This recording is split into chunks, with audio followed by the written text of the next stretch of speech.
So we've got a rectangle. We know the area is 192 feet squared. We know the ratio of length to width is 1 to 3. So my sides are 1x and 3x. The sides are not 1 and 3 because if they were 1 and 3, that would be an area of 3, right? But the ratio is 1 to 3. So when we have that, we write it as 1x and 3x. How do we find the area of a rectangle? What's the formula? Length times width, right? So 1x times 3x equals 192. When I multiply that, gives me 3x squared is 192. I divide by 3. I get x squared is 192 divided by 3, which is 64. So x is the square root of 64, which is 8.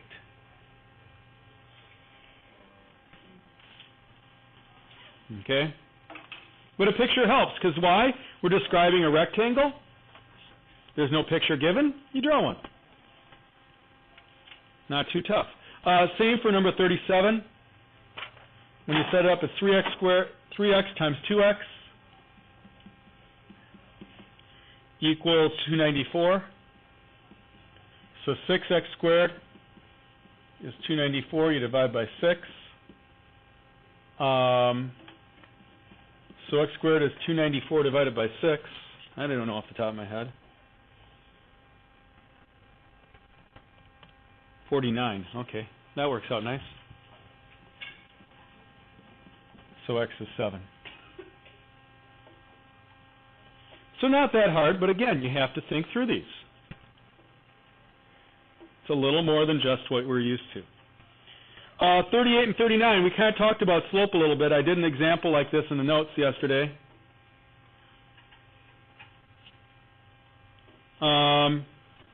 It said, how do you find that third point? We use ratios. So I've got first point's at negative 4, 1.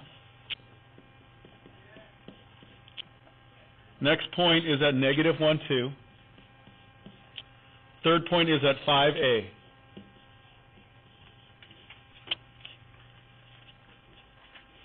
So those are the points we're given.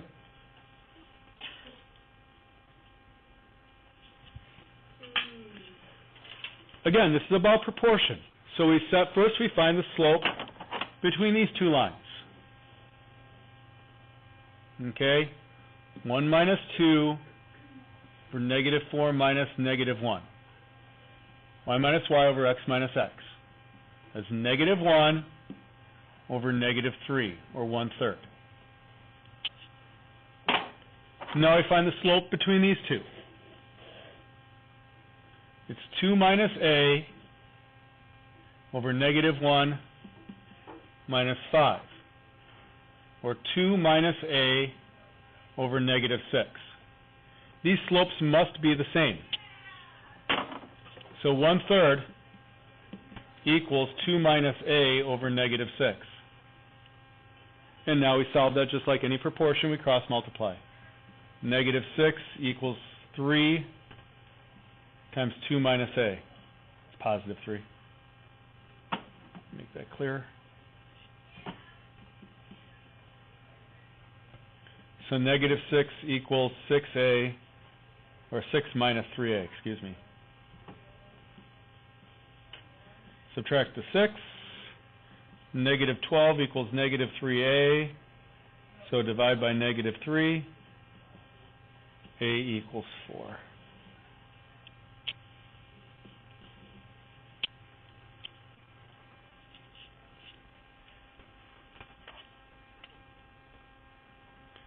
So for that one we get 4 for 38.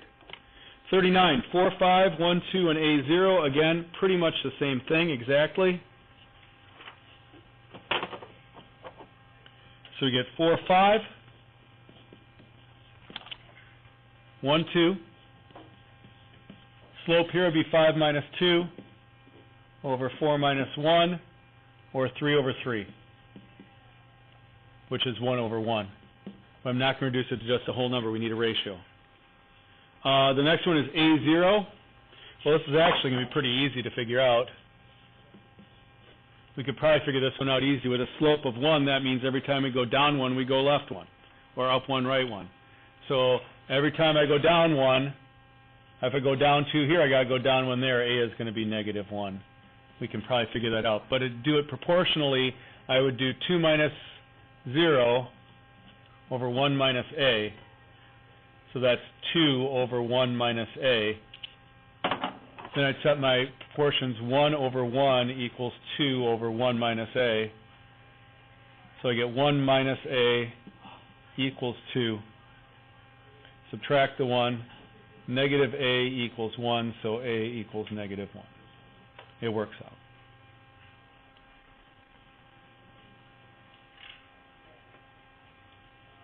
Slope formula is nothing new. We went over that yesterday in class as part of our thing. Then we get the story problems we're going to have to read. It says the ratio of the length of the width of one rectangle is proportional to the ratio of the length of the width of the smaller rectangle. Describe the circumstances for which this proportion involves a geometric mean. That's kind of a tricky question. So maybe a picture be ordered. The length to width of one rectangle. So I got rectangle 1. Okay, there's rectangle 1. I have length to width. All right? It's proportional ratio of the length to width of the smaller rectangle. So I've got length to width. It says explain when this situation would involve a geometric mean. So that means length over width equals length over width. Now clearly, what's going to happen in order for this to be a geometric mean is that these two things, the length here is going to have to equal the width here. In order for that to be a geometric mean, those two values are going to have to be the same. That's one of the ways we define geometric mean. When we set up the proportion, you will see that. So the only way that works is if the length here, if this length equals this width. They have to be equal. Only if they're equal do we have a geometric mean situation.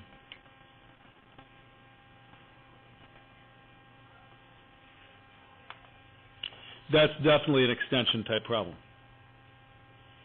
Carpet cleaning solution calls for a mixture of 1 ounce cleaner per 2 quarts of water. You have 13 gallons of water. How much cleaning solution do you use? Obviously half as much, 6.5 gallons.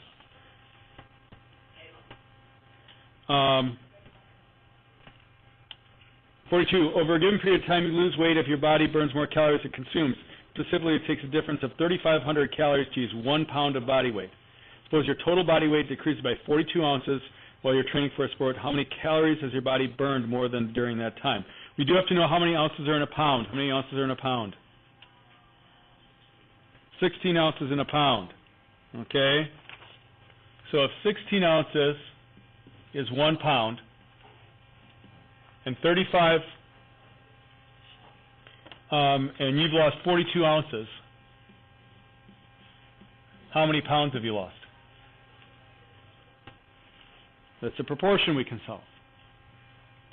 So 42 is 16x, or divide by 16, and 42 divided by 16, not even,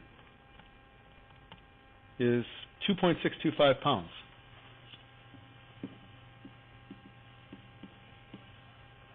Now, it's 3,500 calories per pound, so how many calories is that? Well, I just multiply that by 3,500. I've done 9,187.5 less calories.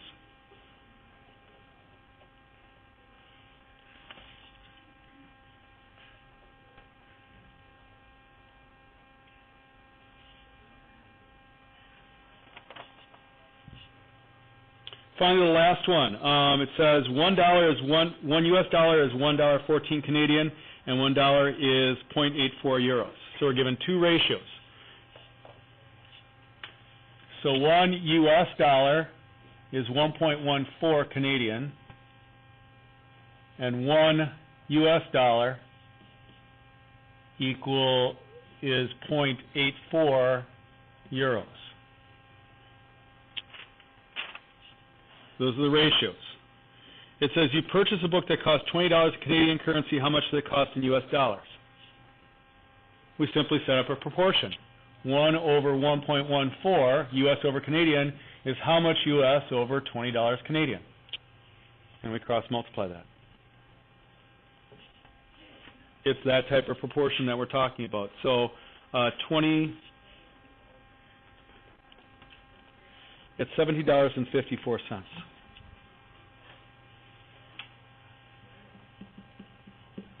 When we're all done cross-multiplying. And that's a calculator problem.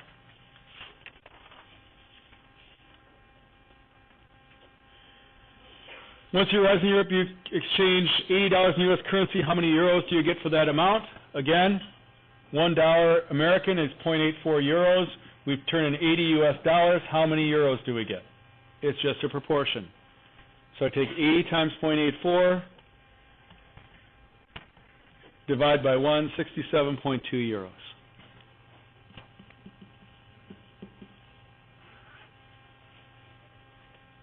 So 67.2 euros we're getting.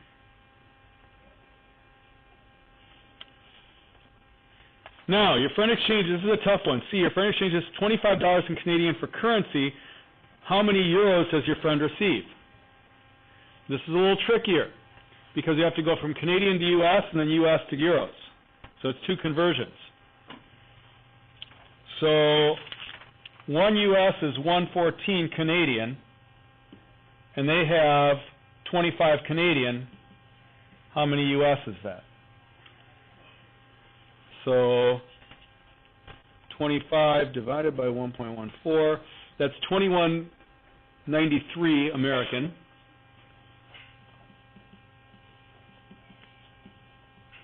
That's U.S. dollars. And we have to take that and change it to euros. So it's 1 to 0.84 equals 21.93 to euros. American to euros, American to euros. So I take 0.84 times 21.93, and she got 18.42 in euros.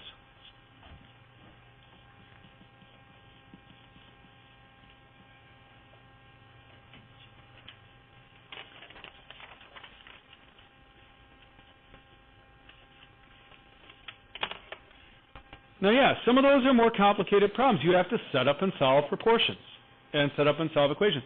And this is nothing new. You do this in science class as a freshman a lot. That's conversions. You do it in algebra. You do proportions and that sort of thing all the time. Very common work. And that's what we're doing again today. We're just reviewing this. All we're doing is looking at what is a ratio, what is a proportion. A ratio simply compares two values. Proportion compares ratios. Extended proportions can compare more than two ratios.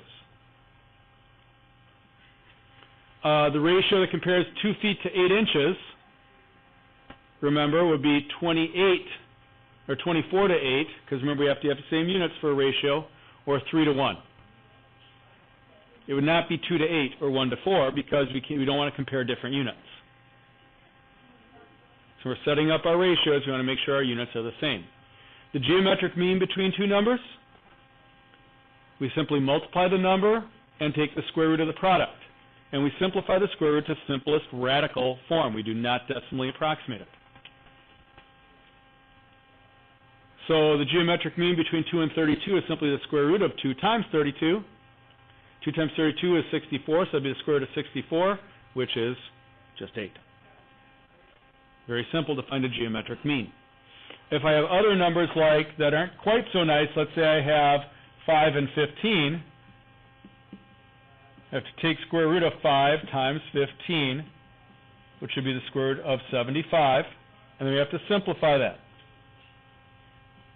Square root of 25 times the square root of 3, because 75 is 25 times 3.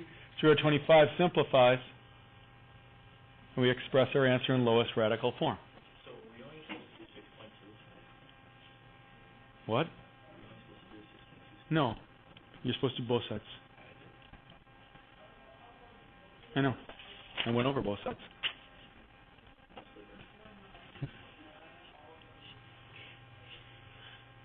Useful.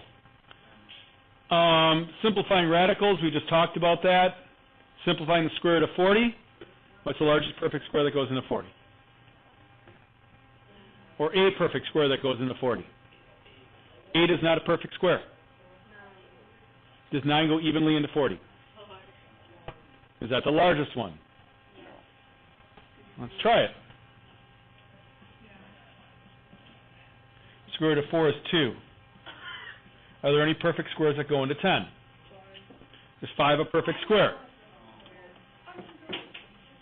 Okay? Is 5 a perfect square? No. Okay? And again, simplifying radicals, you spent time on that in Algebra 1. That is simply review. That is just a review type problem. I would expect to see something like that in the review section of your quiz tomorrow. Just simplify a radical, because that's a review problem. Properties of proportions, again, we can flip it, we can exchange along a diagonal, we can add the same thing from the denominator, and that's always the one that's trickiest, is that a plus b over b equals c plus d over d. That's always the one that's trickiest, because you get things like, if 7 over 10 equals x over 8, then 17 over 10 equals what? You're saying, well, where did 17 come from? How did I get 17? Again, 17 is 7 plus 10. I add the denominator in. But I'm not going to add 10 to both sides. This is going to be x plus 10. This is going to be x plus 8 over 8. We add the denominator to both sides. We're essentially adding 1. That's what we went over yesterday and today.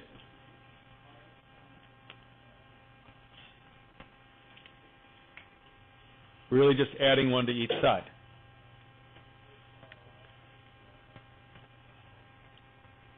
Some problems are a little trickier. Again, we get the extended ratios, and with an extended ratio, we do have to set up in terms of x, or like when we're given the rectangles, we're given the ratio of the sides, but not the actual side lengths. Here we're given the ratio of angles, but not the actual angle measures. You just add an x to each ratio and solve the problem. Here I said the angles are 5x, 6x, and 7x. Or 5 to 6 to 7, so it's 5x, 6x, and 7x. And then we use a fact we know about triangles to do that 5x plus 6x plus 7x is 180. That's 18x is 180. So x is 10, so the angles are 50, 60, and 70. And we did the same thing with the rectangles, where I said the ratio of sides is 1 to 3. So the sides were 1x and 3x. And then we used that to help find the area. We used an area formula. We did have to take a square root with that one, but that's not beyond our ability to do so. The other thing that keeps coming up are these drawings, these pictures, where I give you the proportion, all right, and you have to figure out an unknown side. Okay, so I say if this is A, B, C, D, E, I say AB over BE equals AC over CD.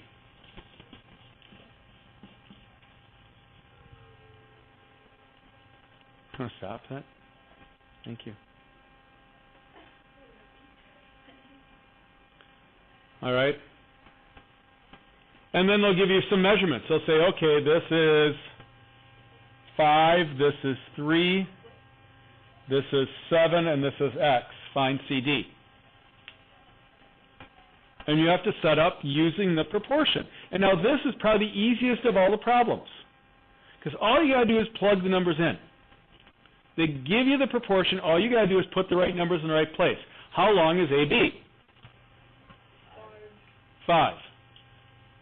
How long is BE? How long is AC? 8. Okay, so you have to do the whole thing over CD, which is my unknown x. And that's, now it's just a matter of doing the algebra. 8 times 7 is 56, equals 5x. We divide by 5. So x is 56/5. That's 11 1/5 if you want, 11.2. It is exact. 56/5 is a perfectly good answer, though we could leave it just like that. So that's the kind of thing that we're working on.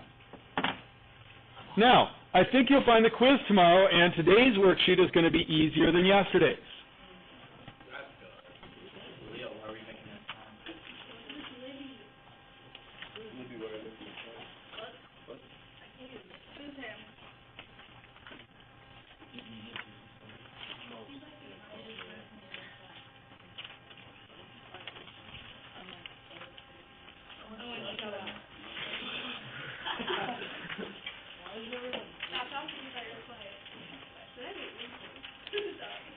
All right.